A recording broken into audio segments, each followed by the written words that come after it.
আসসালামু আলাইকুম, কেমন আছেন সবাই? আশা করি সবাই ভালো আছেন আর আমিও আলহামদুলিল্লাহ ভালো আছি। তো এস আর পাখির ঘর ইউটিউব চ্যানেলে সবাইকে স্বাগতম। যারা চ্যানেলটিকে সাবস্ক্রাইব করেছেন তাদেরকে অসংখ্য অসংখ্য ধন্যবাদ। যারা এখনও করেনি তাদেরকে চ্যানেলটিকে সাবস্ক্রাইব করার জন্য অনুরোধ রইল। তো এক জোড়া কোকাটেল পাখি এনেছি, তো পাখিটি নতুন খাঁচায় সেট আপ দিব। তো কিভাবে দেই সেটাই আপনাদেরকে দেখাবো ইনশাআল্লাহ। সবাই ভিডিওটি মনোযোগ সহকারে দেখবেন, আশা করি ভিডিওটি আপনাদের উপকারে আসবে। তো এই পাখিটি আজকে আমি বাজার থেকে নিয়ে আসলাম। এই পাখিটি আমি খাঁচায় সেট আপ দিব। খাঁচায় সেট আপ দেওয়ার জন্য নিয়েছি একটি পানির পাত্র, আরেকটি নিয়েছি গিটের পাত্র, আর একটি খাবারের পাত্র। তো আর অবশ্যই প্রথম নিয়েছি যে একটি খাঁচা, সেই খাঁচাটির সাইজ বলে দিচ্ছি। খাঁচাটির সাইজ হচ্ছে 24 ইঞ্চি বাই 24 ইঞ্চি।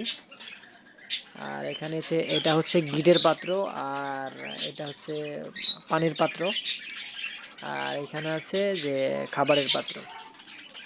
আর অবশ্যই মাঝখানে একটি প্রয়োজন তো অবশ্যই আসবে পাখির, মাঝখানে একটি লাঠি দিয়ে দিবেন। আর আমি শখের বসে একটি দোলনা দিয়ে দিয়েছি। তো দিয়ে দিলাম প্রথমে পুরুষ পাখিটি, মানে মেল পাখিটি দিলাম। তারপর দিব মহিলা পাখিটি, হ্যাঁ ফিমেল পাখিটি। তারপর হচ্ছে তাদের যে বাসস্থান তারা খুবই পছন্দ করেছে, দেখেন।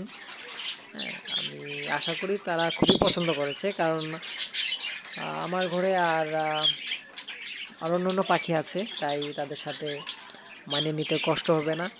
কারণ আমার আগে থেকেই কিছু পাখি রাখা আছে, তাদের সাথে তারাও আশা করি যে মানিয়ে নেবে। তো আজকের মতো এই পর্যন্তই।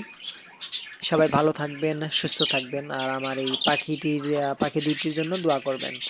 আর আমি যখন খাঁচায় বক্স সেট আপ দিব তখন অবশ্যই আপনাদেরকে ভিডিওর মাধ্যমে জানিয়ে দিব যে কীভাবে বক্স সেট আপ করলাম। সবাই ভালো থাকবেন, সুস্থ থাকবেন। দেখা হবে পরবর্তীতে নতুন কোনো ভিডিও নিয়ে। খোদা হাফেজ।